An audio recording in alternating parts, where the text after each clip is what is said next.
I slept for like 15 hours, as I usually do after a long stretch of work. I'll usually just sleep for like the whole day. And I woke up this morning and my lumbar spine was killing me. Um, I usually sleep on like my face, like prone. Um, Basically, that's the position I usually sleep in. And I don't know what it was today, but it just really hurt my lumbar back, my lumbar spine, basically my lower back.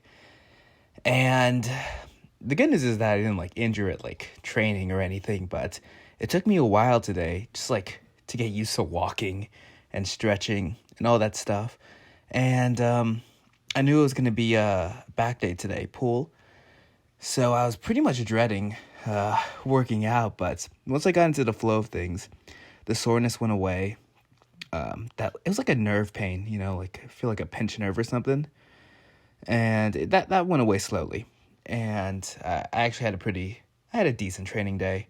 It wasn't like anything crazy. Didn't like hit any new PRs or even like lift heavy in that sense. But I thought it was gonna be like a nothing day. I just basically just do whatever, go through the motions. But I actually did some decent training. I was doing sets of 20 for the deadlift.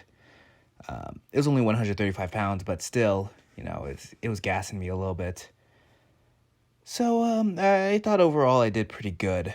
It's just, those days after training or after working 4 days in a row, it's, I'm kind of in a haze.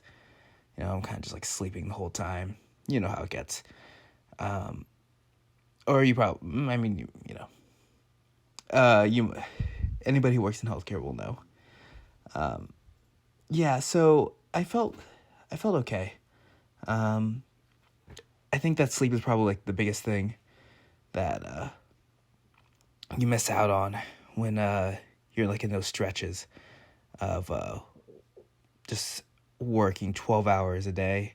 I kind of went through the math with you guys one of the other videos, but you basically only get like an hour or two to yourself because you're at work for 12 and a half hours. Then you add like the 30 minutes there, the 30 minutes back, the 6 hours of sleep that you need. And then, when you take all that into account, you basically only have like a few hours to do other things. I spent that time training, so you really don't have any time to focus on doing other things. Anyway, it's not all bad though. Getting all that sleep felt really nice as far as like soreness. Like I don't have any soreness or anything. It was all nerve pain, so there's no muscle soreness. I got leg day coming up tomorrow, so I'm probably gonna try to do like something heavier.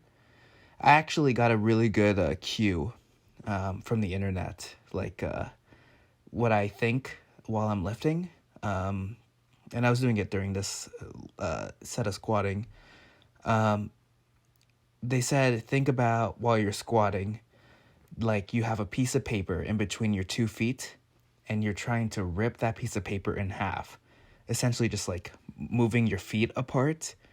Not by actually like moving your feet at all. Your feet stay in the same place, but while you're doing the lift, you're focusing on trying to distribute the weight between your 2 feet a little bit more evenly. And I think this has honestly worked wonders for me. I don't have that hip pain shoot up anymore. I've been doing this for the past couple days now, using that mental cue. And I actually think that that's going to be what allows me to lift heavy again. Because whenever I try to lift heavy, if I have like even the slightest slip up in my form, if I even like slightly rotate my hips or use one leg more than the other, or I don't know, place the weight on the front of my foot as opposed to the back of my foot, any slight deviation in my form that's not perfect, it just destroys my left hip, all that pain. And I've been doing a lot more to like stretch before all of these squatting. And I've actually noticed that one of my hips is a little bit like my hip flexors.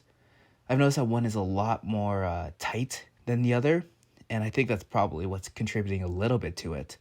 but it's also maybe like strength imbalance, imbalance in the mobility. There's like a couple things that is causing like one hip to hurt as opposed to the other.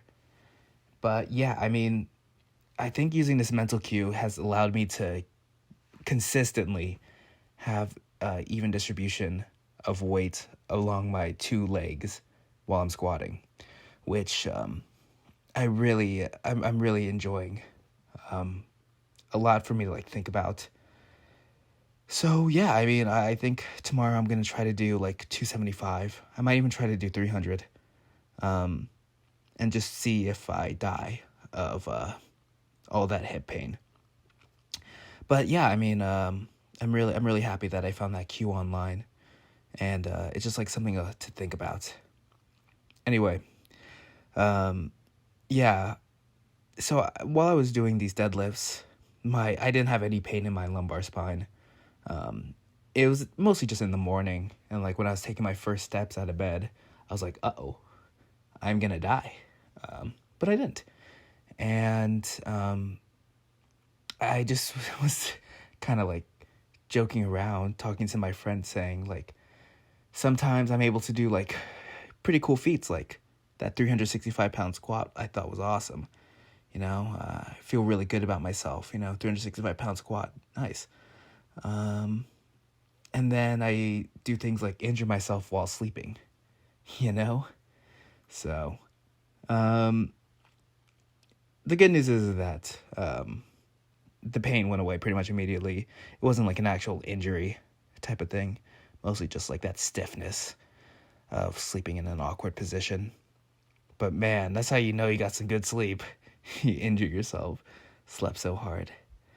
Anyway, yeah, so I was mostly going for reps today, as opposed to like going for like heavy weights, because I didn't want to play around with that muscle stiffness. Didn't want to just like, try to push it too hard, so I was mostly going for like the stamina, fast twitch muscle fiber elements of it, and then pretty much focus on like the accessory stuff. Did the shoulders, trying to hit that rear delt. And then hit up the biceps with the preacher curls after that. But yeah, I mean, wasn't my worst lift, wasn't my best lift, but I thought that I was just gonna like do nothing today. But it was all right. Another thing is during the pull-ups, I feel like my pull-ups have gotten way better. I might have to start doing sets of 15 instead of sets of 10, just because while I was doing the sets of 10, I was like, okay, yeah, like I've very clearly like I'm not getting close to failure with the sets of 10. Or at least like the first set, I was like, oh, I actually have like probably 5 reps left in the tank, as opposed to like trying to get close to failure. On that last set, I did an extra few, like I think I did 13. I did like 2 or 3 like bad form pull-ups at the end, because I was actually pretty tired. But in the beginning, I probably should have been going harder.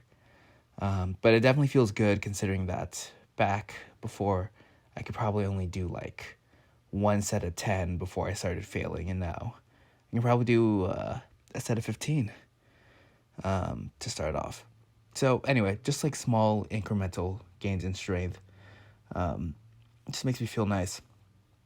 Another thing, I'm at 195 pounds now. I was at 194 maybe a couple days ago. So that's nice. I was like, could not break the 190-pound barrier for a very long time. Every time I got to 190, I'd immediately lose 2 or 3 pounds back to 188, 187. And I started taking creatine again over the past 5 days. I've been doing the loading phase, or like the saturation phase, where you just have about 25 grams of creatine, as opposed to 5, which is the recommended dosage. So I've been doing 25 grams of creatine for the past 5 days. So my muscles should be pretty much saturated with creatine. That's also probably the biggest thing that got me from like 189 to 194, is just those 5 pounds are pretty much just water weight from creatine, which, is fine. It's not like, because I mean, I gained those 5 pounds like over the past week, which lines up with the creatine usage. And I kind of knew that was going to happen. That I was going to be able to cross 190 easily now that I started taking creatine again. So it's not like I really gained any muscle, but still, that's like 50% of the journey to 200 pounds, going from 190 to 200. It's like an easy way for me to gain a lot of weight. And like, I mean, all that is just like water weight stored in my muscles. So I look pretty jacked right now, I was looking at myself in the mirror. I'm like, oh, okay, making progress. Obviously, it's just water weight. It's not like I got stronger or anything, but I will be able to train harder. If you guys don't know how creatine works, it doesn't make you like stronger, but it does allow you to have more endurance.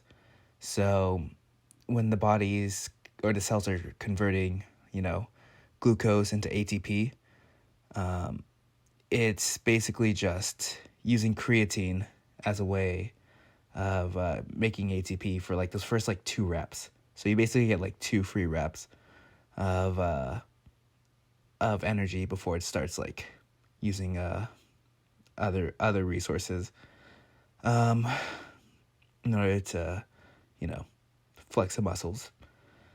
Man, I took self functions not too long ago, and I've completely forgotten everything. Oh man, embarrassing. I'm gonna have to go look that up again.